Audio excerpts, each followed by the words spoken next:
Right. Welcome to the Oregon Reference Summit. I'm going to let a few more people in.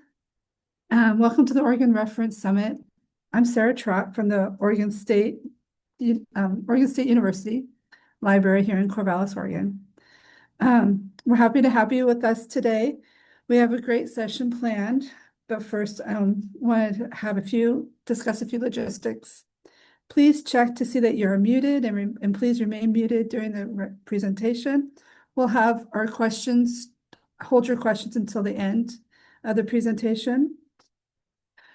We encourage you to turn on your cameras, but we also support if you need to turn them off and use the chat instead.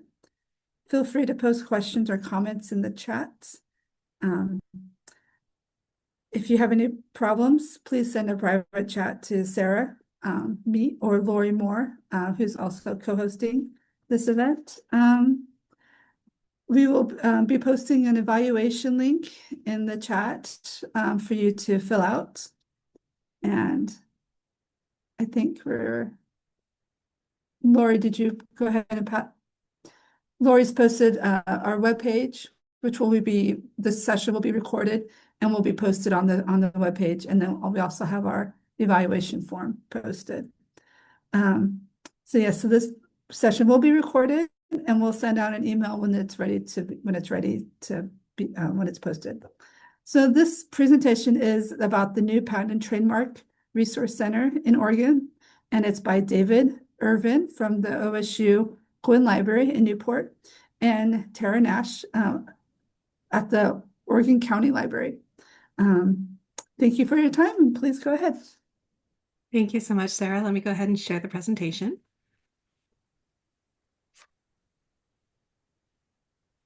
So as Sarah mentioned, my name is Tara Nash. I'm from Multnomah County Library. I'm the librarian in charge of the Patent and Trademark Resource Center there at Multnomah. David, did you want to say anything else as a way of introduction? So my name's David Irvin from Guin Library in Newport, but also the PTRC representative for the OSU Libraries PTRC. So we wanted to start off today by talking about what a Patent and Trademark Resource Center is. And we actually have two in Oregon now. We have one here at Multnomah County Library and then one at Oregon State University. So let's talk about what a Patent and Trademark Resource Center is and what it does for our community. So PTRC is a library, either public, academic, or a special library that has been designated by the U.S. Patent and Trademark Office. PTRCs do things like they provide assistance to the public on using patent and trademark databases, how to search those databases. They provide service on how to understand the application process for applying for a patent or trademark. And they also provide community connections and community resources. So at our PTRCs, how patrons have been using them. Often patrons are at the very beginning of their entrepreneurial or small business journey, and they just need general information on the different intellectual property protections out there. What is a patent? What is a trademark? What is copyright? What is a trade secret? And so if we're providing that general information to patrons. Patrons also need help searching those databases. USPTO databases are challenging to use, not intuitive for most searchers, and so we do provide a lot of assistance on how to use those databases. We also help patrons find forms on the USPTO websites and provide some technical assistance on their application. So sometimes patrons just need to be shown how to set margins in a docx file. That's something I've actually helped one of my patrons with recently. And we can help provide that kind of assistance. And then, of course, at least here at the public library, sometimes we're just a friendly ear. Sometimes patrons just want another person to talk through their process. And I use this kind of opportunity to refer patrons to the network of community organizations out there that provide assistance to small businesses and entrepreneurs. So that's kind of what a PTRC is and how patrons use the PTRC.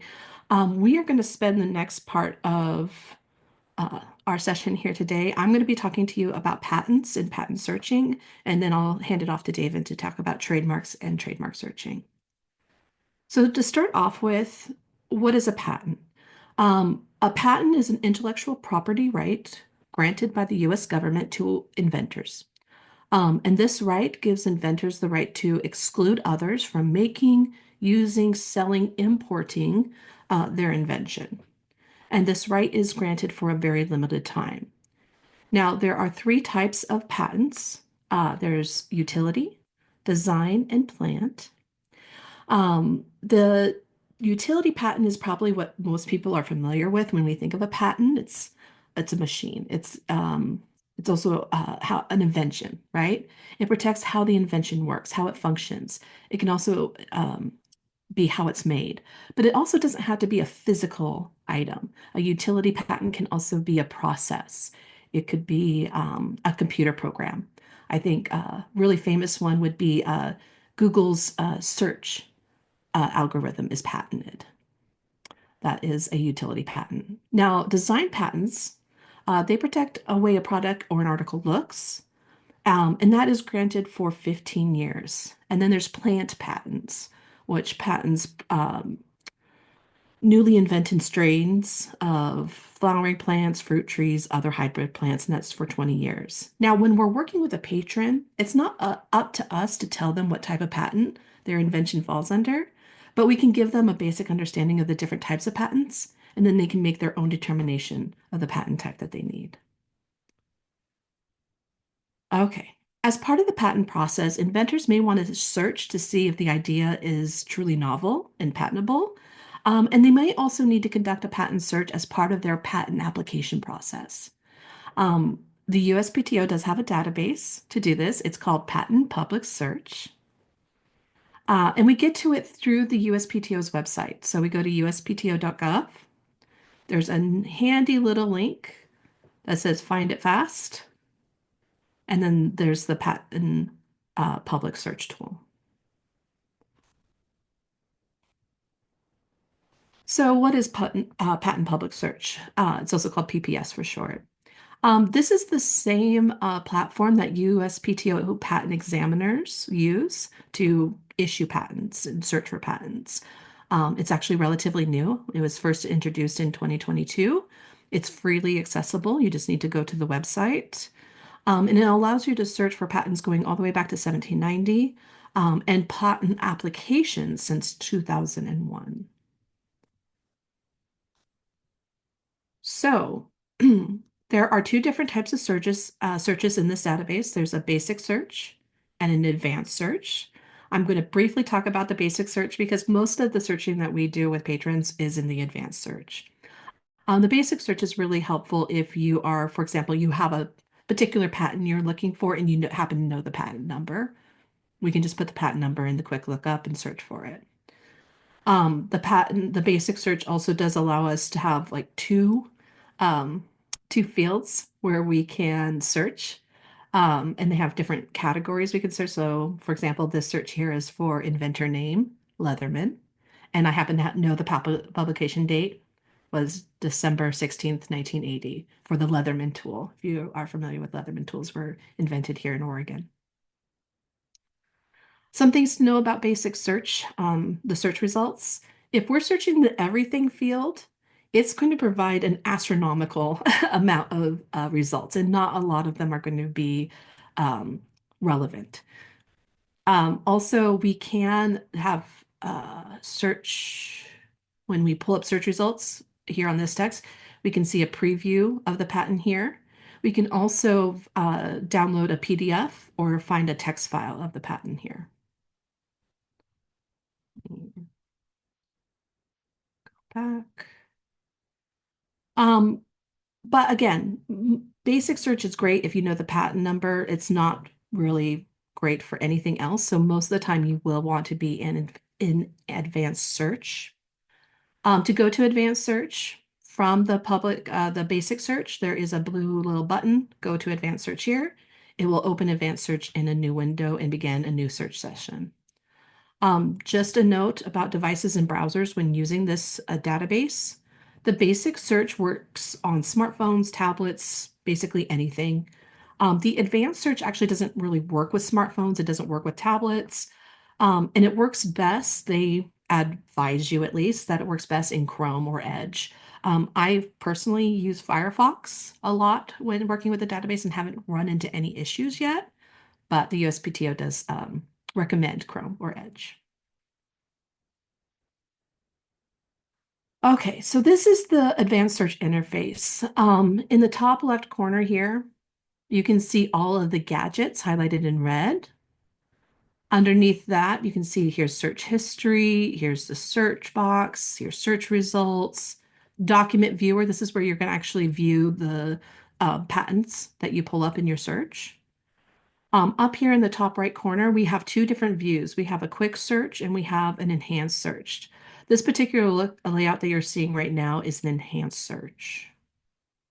Now you'll see here in the search, we actually have three different databases that we are searching for. And these are the different databases. So we're searching USPG Pub, which is published patent application since 2001, USPAT, which is all issued US patents since 1790, and then USOCR. Those are text of issue patents from 1830s to 1970s, and those are scanned using OCR, optical character recognition. So it searches the text of the entire patent. So let's talk about those gadgets, because those gadgets are really everything that we need to know, and everything that's viewable here in our screen. So it has 8 of these gadgets, 8 of these function windows. All active gadgets are going to be blue. Inactive gadgets are white. And you can see that the little, what is it, magnifying glass, that's search. That's the search box, which is right here. Search history, so we can see the terms and search queries that we've had before. Again, we have the search results. We have a help tab, which is right here. It's really hard to see on the screen. Help is a great tool for helping you navigate this database. We have the document viewer. Again, document viewer is where the actual patent is going to be shown. And then we have tagged documents, notes viewer, and hit terms. In the quick search view, we have 5 active gadgets and 3 panels are showing. So we have search, search results, help, search history, document viewer. Again, even in the quick search, I can activate all of the gadgets, all 8 gadgets, or I can deactivate some of the gadgets. The enhanced search, the only difference is that all of the gadgets are activated and we have 4 search panels. I'm not going to spend a lot of time on this. Just know that all of these panels are customizable. So you can actually use these little handholds right here between the different panels to drag and drop them in different configurations. Or if you have dual screens, you can actually pull them over and cover both of your screens if you have 2 monitors. But really, the heart of the matter for us librarians is searching. You'll notice in the search gadget here that we just have a box where we need to start entering our search string. There are some tools here to kind of help us construct the string, but there's not really a lot of guides on how to best do this. And this is where patrons really need the most help, because they're just given a box and then told to go. So this is where they really need our help. So first of all, though, what we need to understand is that this is a copy of a patent, a front page of a patent. A patent is divided into sections or fields, and each of these fields is assigned a particular code. These are called field codes, and we use these field codes to craft a search string. When we conduct a search string without any field codes, that search is going to cover the entire patent document. So let's say I'm finding a patent. I'm doing a search for, let's say, here's my example here is prosthetic heart valve. It's going to come back with all patents, whether it could be heart something else, right? It can have a heart or a valve. There's going to be a billion patents, not billion, but there's going to be a lot of patents with the word valve in there somewhere. So I really want to make sure that I am looking for a specific field, or if there's a certain patent inventor that I'm searching for. I'm wanting them not to search for an entire patent document for that inventor's name. I just want to search where that patent inventor's field is. So here is an example of a search using .ab. That is the field code for abstract. So that's kind of like the summary of what the patent is. So this is searching for prosthetic heart valve in quotes, which is a phrase, and then it's searching all abstracts for that particular phrase. Now you'll notice here that there's a bunch of codes, field codes listed here. I think there's the title, TI for title. There's INV for inventor. There's a lot of field codes. And there's a list of field codes. There is in the help section, we can search for the most commonly used field codes, or there is a searchable index where we can find more field code examples. And then I wrote just some really common ones here. So INV or IN for inventor's name. There is AS or ASNM for assignee name. So assignee comes in when it's a business that is the patent is being assigned to, like Google, Adobe. Patent number, abstract, again, abstract is great to search for keywords for your invention. But those are just some kind of field code examples. Now, once we have an idea of what the field codes are, next, let's talk about Boolean operators, because we do use Boolean operators in our search strings. These Boolean operators indicate which terms the search results should contain. I've included some examples here. So vehicle.ab or car.ab would include search results that include vehicle or car in the abstract. Or I could have written it in parentheses, mobile or portable in parentheses .ab, again, would search for mobile or portable in the abstract. Clock period TI, comma, CLM period, and S period KD period. This would locate documents with the word clock in the title, claims, and then the search would be limited to design patents because that S is the design, is the code for design patents there. And then, of course, Ford Motor Company in quotes, that's searching the assignee name. So I'm searching for all of the patents that the Ford Motor Company has.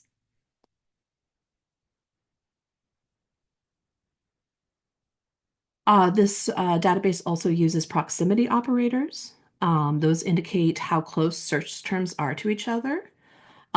So for example, in that first example, Rory near to Cooper.in, this helps if whether or not Rory Cooper put a middle name in there, maybe he's Rory S. Cooper or Rory Smith Cooper, right? If I search for Rory near to Cooper, it's going to give me all results whether or not a middle name is indicated. The ADJ, the adjacent proximity operator, that's looking for electric vehicle adjacent to each other in the abstract. The last example, license plate in quotation marks with sensor with the same, with garage and parking. This is going to find results such as license plate in the same sentence as sensor and in the same paragraph as garage or parking. This database also uses wildcards and truncation in its search strings. So, for example, the charge $5 would cover charge, chargeable, charging, right? The $5 craft, that is going to be hovercraft, spacecraft, aircraft, watercraft, right? It's going to get everything before the word craft. There is also a way to search for date ranges. So, for example, if we were only looking for more recent patents, we might want to limit our search for the last 20 years. Or if we really wanted very current patents, the last publication year. Um, Also, just to note, patents are issued on Tuesdays. I did not know that. That was something I learned. So searching, maybe we're only searching every week for new patents, and we can run a weekly search for new patents that come up. Okay, keeping an eye on time. So I just want to talk a few minutes. That's the basics of searching, and you can see why patrons would need a little bit more help with this database. It's not as intuitive as other databases we might be familiar with. But also sometimes patrons need help with creating a search strategy. Um, Again, this is something we can teach a patron how to do, but it is up to them to actually do the work of these steps. So one, help them, tell them that they can brainstorm terms describing their invention, and then using those terms to then conduct a keyword search using the patent public search. Once they've done that, once they've found a few patents that are like their invention, they can review those documents, and see what classification numbers are assigned to those patents. And I'll talk about classification numbers in a second here. And then, of course, encourage them to broaden that search to include foreign patents and, of course, non-patent literature. So things, you know, do a Google patent search, do Google searches to see what else is out there. Not everything is in the PPS. When they're choosing keywords, they can, consider the nature of their invention, have them describe the process, the product, or the function. The keywords can include the physical composition, structure, materials, any key components, how the invention will be used, and then any technical terms, industry terms. We're not looking for, something vague or something that is really broad. Make sure that they're using the terms that would be included in a patent application, which could be very technical or industry related. Now, I mentioned classifications. So when searching like patents, you're going to find that the USPTO uses a patent classification system to organize inventions into categories based on what they are and what they do. And knowing what your patent would be classified as is an easy way to find other patents that are like your invention. The USPTO does have a classification lookup on their website. Again, it's under Find It Fast on the USPTO.gov website and classification here. And this is just a snapshot of the classification search. So when patrons are finding oh, this is sort of like what my invention does. It's not exactly like it, but it's close. Have them look at what categories that patent was assigned to. And then they can use that category to find even more inventions. So here is just a keyword example search for the problem. Electric car drivers have a limited number of charging stations available, and they're concerned that they could experience a dead car battery before charging stations. The solution that they want to patent is a mobile charging station that can be brought to a car. And some potential keywords that the patron could consider: electric car, electric vehicle, mobile, portable, charging station. So really having them write out what the problem is, what their solution is, and then what the actual device is can help them then pull potential keywords to use in a search. Keeping on time, I have a few more minutes. So just know that when we're building search strings, that the search history does keep track of all of the search strings that we've built, and we can actually add on to those search strings. So in search history too, they're designated by an L and then a number. So my first search would be L1, and then I would see my search. I can then use that L1 and add on to it. So I would do L1 and what other or not, and add more into that search string. So I can build, lead off with that initial search. And of course, they can also export their search results. They can do it into a CSV file, up to 10,000 search results. Um, so they can export those to find later. And again, they can broaden their search. These are some global patent databases, and of course, encouraging them to explore non-patent literature. If they want more resources or you want more resources, the USPTO does have a lot of patent search resources to learn more about this. They have some micro tutorials, they have some videos online, and it can all be found on their website under training materials. Just a quick note, when we have patrons coming in and wanting help with patents or trademarks, the things that we can help with, we can help them search the USPTO databases, showing them how to search. We can demonstrate how to use these tools. But when we're demonstrating them, we're usually using generic searches that we've already done before. We aren't coming up with keywords. We aren't telling them whether that idea is even patentable. We aren't telling them, oh, you have to use these words or you have to use this specific filing strategy. This is how this is how I would file, right? Those are all considered legal advice, and that's not what we're doing at our PTRC. We're just showing them how to do the searches, showing them where those forms are, where those resources are, and then helping them with their search. Okay, that's it for me. David, do you want to talk about trademarks? Be my pleasure. Thank you, Tara. That's a great presentation. I was reminded as I was watching that that tool is pretty sophisticated search tool. It does require a bit of knowledge of what a patent is and the different fields and the classifications. But having done this in the past, I can say that's a much more sophisticated tool than there was in the past. Um, and now I'm going to share with you a little bit about trademarks. The reason I mentioned sophistication is because you may detect that this is not quite as sophisticated of a tool to search with. I'm not sure exactly why that is.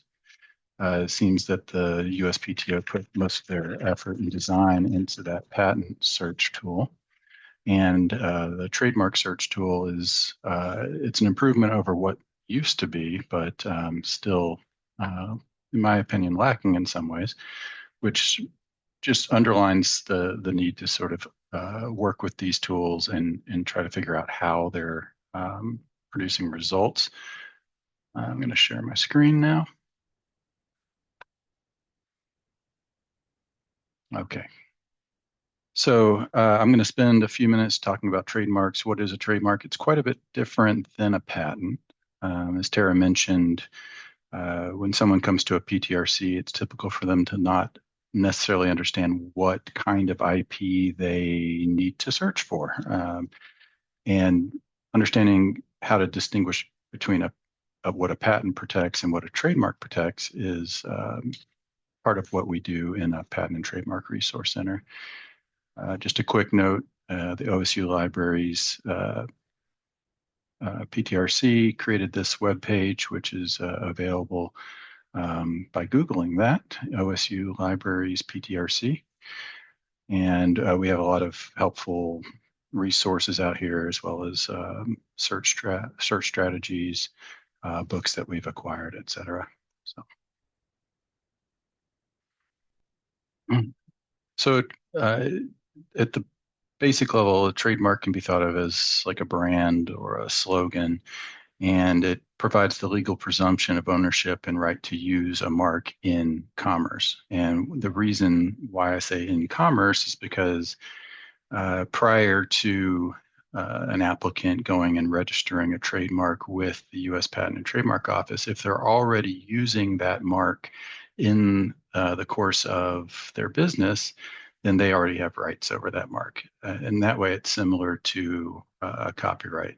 The moment it's affixed to a medium, that is a copyright. So the same thing is true for a trademark. If you go out and spend time building that relationship with your customers and saying, this is my brand in this particular class of products or services, then that is your trademark. Now, what the registration process does is it provides the legal presumption of ownership and the right to enforce the mark through legal action in a federal court. So I like to say it's like an overlay. It's a piece of evidence that you can take to court. It also provides public notice to everybody else in the country and the world that this is your mark and this is related to your business. It's all about the single source. So, if you look at a Coca-Cola bottle, you know that that comes from the Coca-Cola company, and that's the same basic concept for any trademark, is that there should be a single source that is connected to that brand. And there's some other things, stopping fakes at the border is another right that you get from registering. Some important things to keep in mind. Trademark application process is a legal proceeding and it's governed by U.S. law. So an applicant who's domiciled in the United States can do this on their own. There's no requirement to retain an attorney to do this work. However, those who are outside the United States or foreign nationals do actually have to get an attorney to do this process.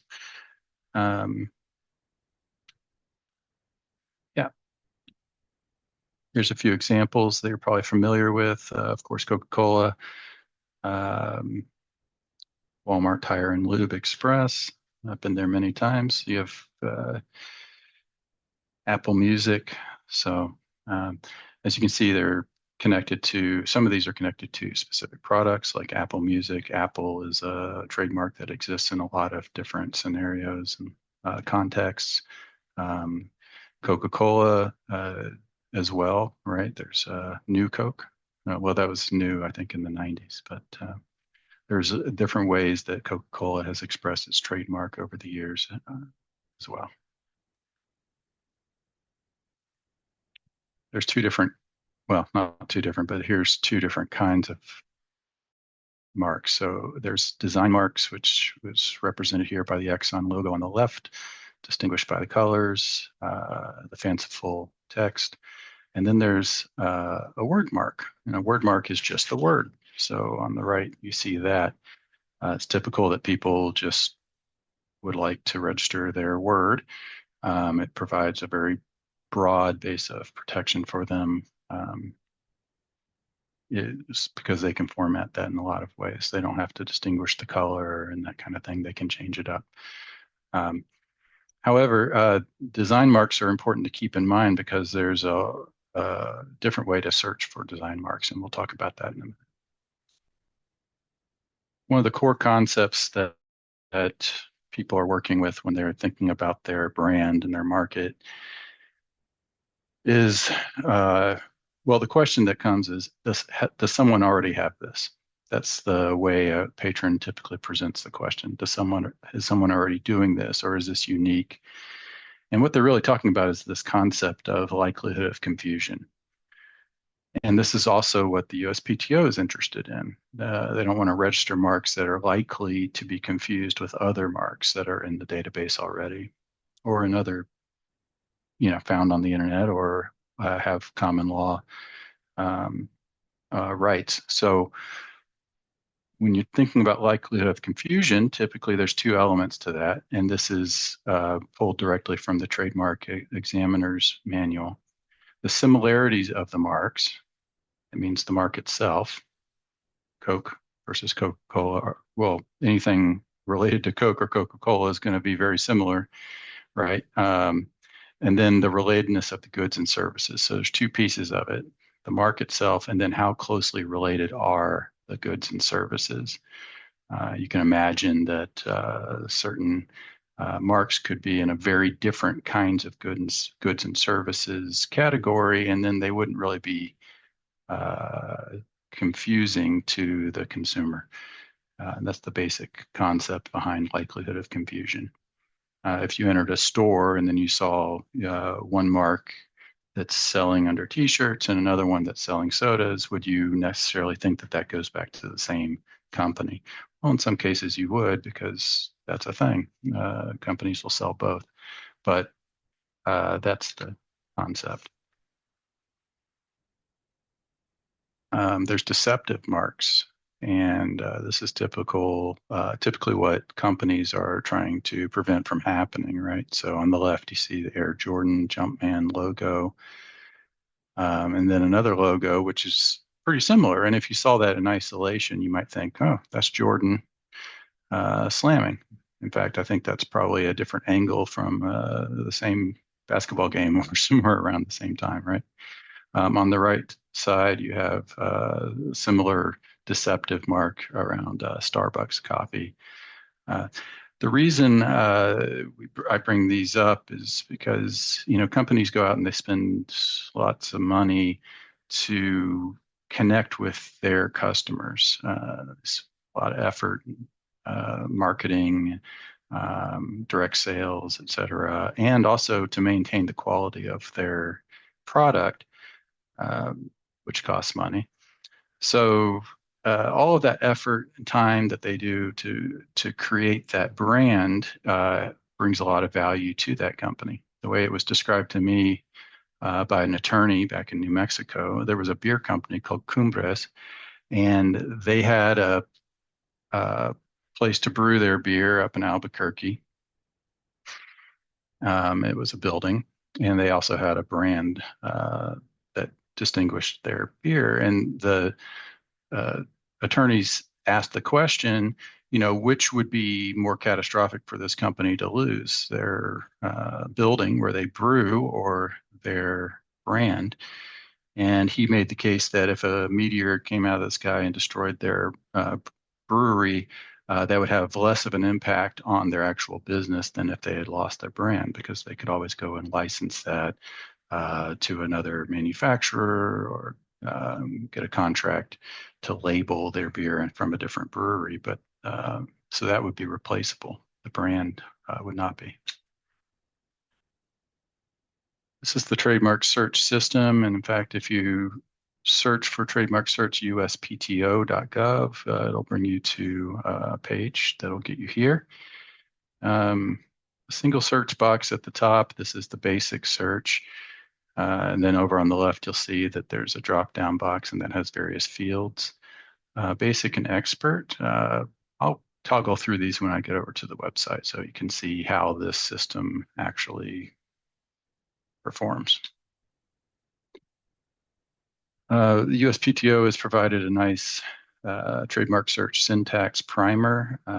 You can see at the very bottom of this page, there's a link. I kind of got lost in my design work there. In any case, you'll have access to the slides, or you can just Google that trademark search syntax USPTO, and it'll bring you to a document.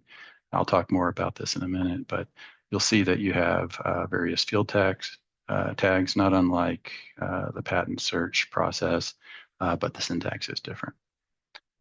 Yeah. Just a basic search string using those tags to show you kind of what the output looks like in that system. So CM is the, well, let's look, that's the combined word pseudo mark translation transliteration field. So this is essentially how you're searching for the mark itself. And then CC stands for coordinated class.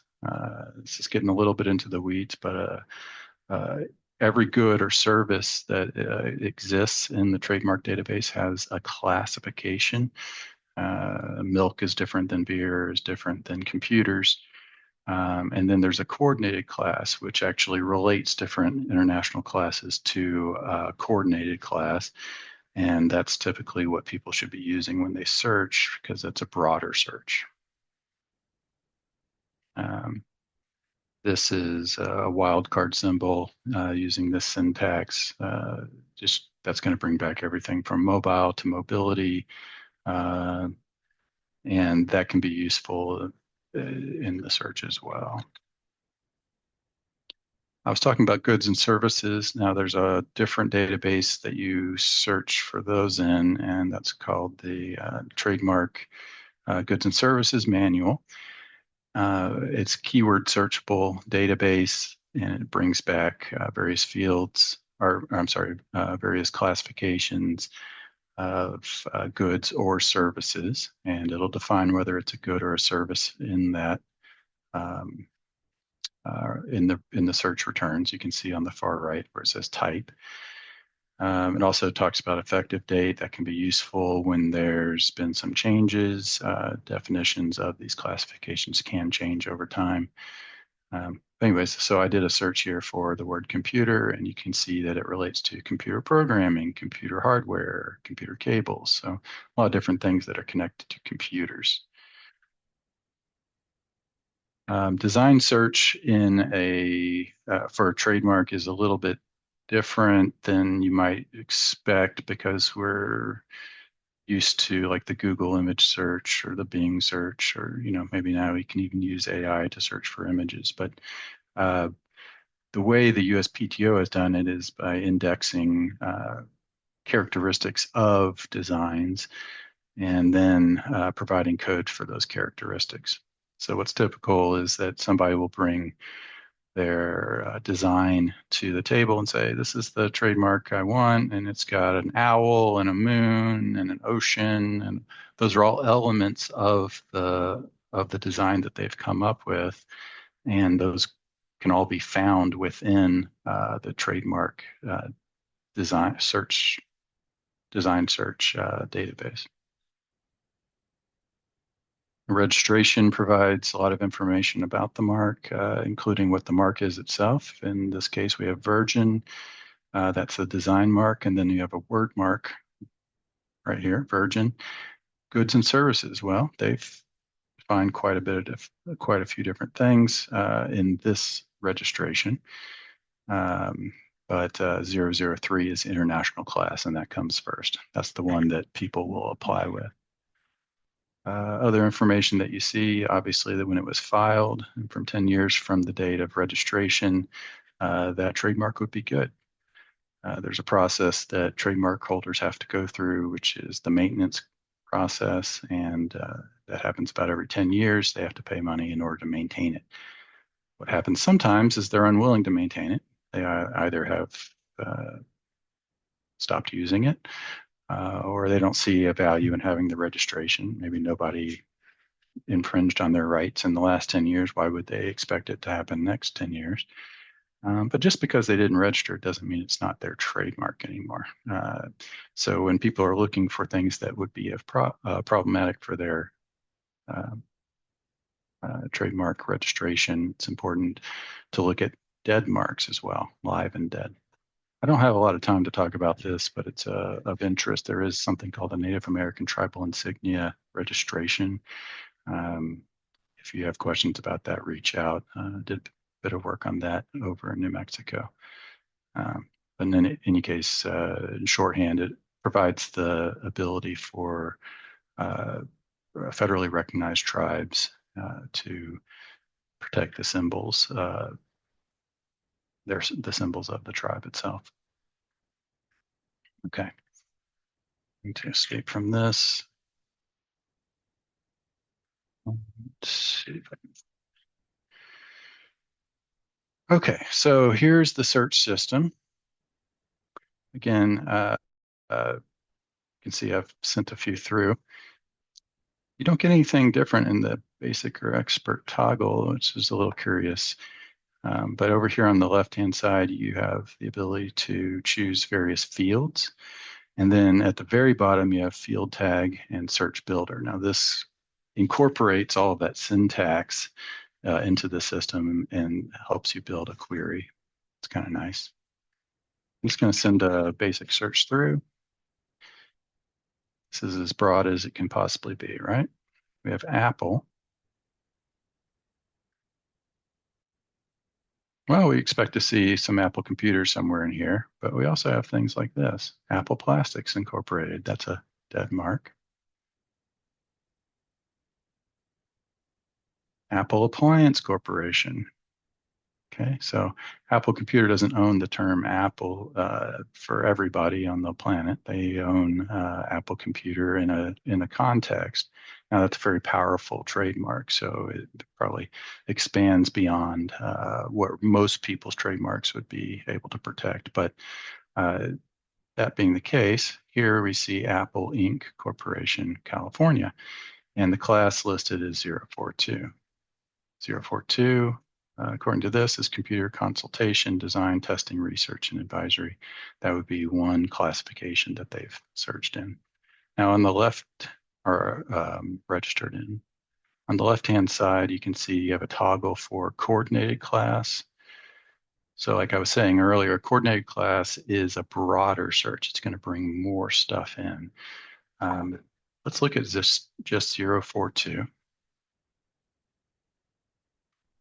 Now we have 1,293 results for Apple, and all we've done is select that one class 042, computer and scientific. Now, if we hit coordinated class, it's going to broaden that search. So now we have almost five times as many results. And that's because it's looking in a number of classes. What are those classes? Well, it actually grays them out here on the left, and it'll tell you exactly what those are.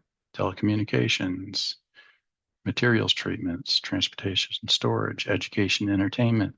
So these are classes that the USPTO has defined as being related to the original class that you searched. And to some degree, it's taken into consideration when they're looking at a mark and whether it can be registered. So it's important to use that.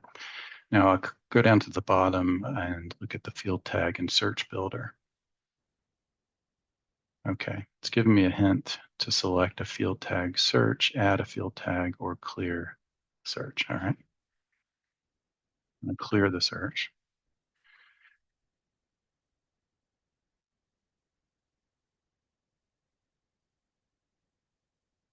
And in this box, you can actually do a word or a class number. So I'll just do the class number. Oops, we're back to general search. Okay, oh, it's asking me to do, okay, so we're gonna do OW, that's owner. So this is the weird thing about this system. It's like you have to take certain steps to get other things unlocked.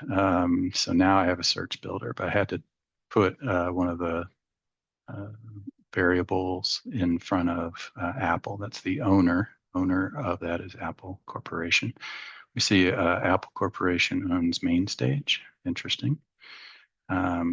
Actually, no, not all Apple Corporation. We have Apple Valley Christian School here. So in fact, we would need to put Apple Inc. in order to get just Apple. But in any case, I wanted to show you how to do the field builder. So here we are. Now, Boolean logic can be built in, ands, ors easily. I've coordinated class right there. Design code, important. Feature of a lot of searches is the design code. Live dead indicator, is it live or dead? Lots and lots of different field tags you could potentially search for.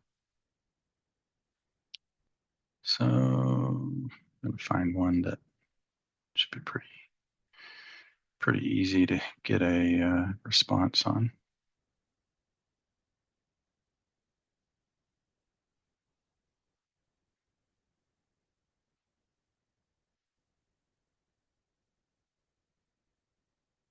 Okay, now I'm going to hit the word build over here, and now you can see that in the description we're going to be finding the word laptop with Apple. Hopefully that'll bring back a result.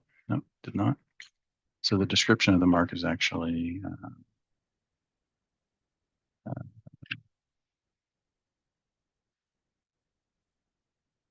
a pretty refined search. In any case, here we are. Apple is the owner, computer is in the description of the mark. And computer peripherals, we see that they've allowed some of their older marks to lapse. I'm starting to see some images here that I recognize from the late 90s, in fact. Okay, let's go over to design. This is the design search codes database. And the entire database is classified in this way. So human beings, animals, foodstuffs, etc. And you can click through those classifications to find things, or you can keyword search this database as well. So I just type the word computer, keep it simple. You're going to find where the word computer shows up in that index. And let's just say the design that someone is searching for has computer game cartridges. Here's some examples of somewhere down here. Hey, David, we have about 10 minutes left and I want to make sure we have time for questions. Absolutely. Yeah, let's thank go ahead you. and wrap up this one. This design code right here, if this was in the area that you wanted to search, you would just apply this in the trademark search system under the design code variable. That's what I was driving at there. I'm happy to take any questions about trademarks, and yeah, thank you for being here. Great, thank you. Please go ahead and unmute your microphones and ask your questions or put them in the chat and we'll read them out if you like. There's one already that says, do trademarks go back to 1970 and are those available? Like in the database, trademarks go back well beyond 1970, but what's I think it's available? 1790. I can't read sometimes. 1790. Do trademarks go back to 1790? It's a great question. I don't know the answer off the top of my head. Tara, do you know far back they go? They do for patents.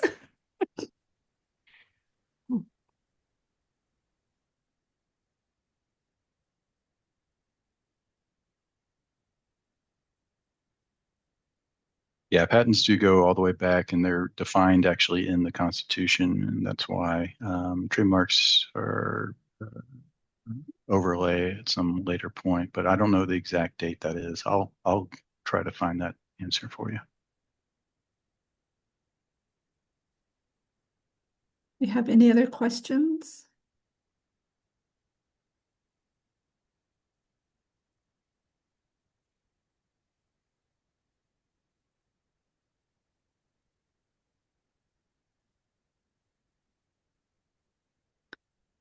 Just to wrap up, we will be sending out this recording once it's available, and we'll email that out when it's ready. Thank you to our presenters, David and Tara, for the demonstrations and explaining all that technical stuff. And thank you all for attending. I hope you have a good rest of your day. Thank you.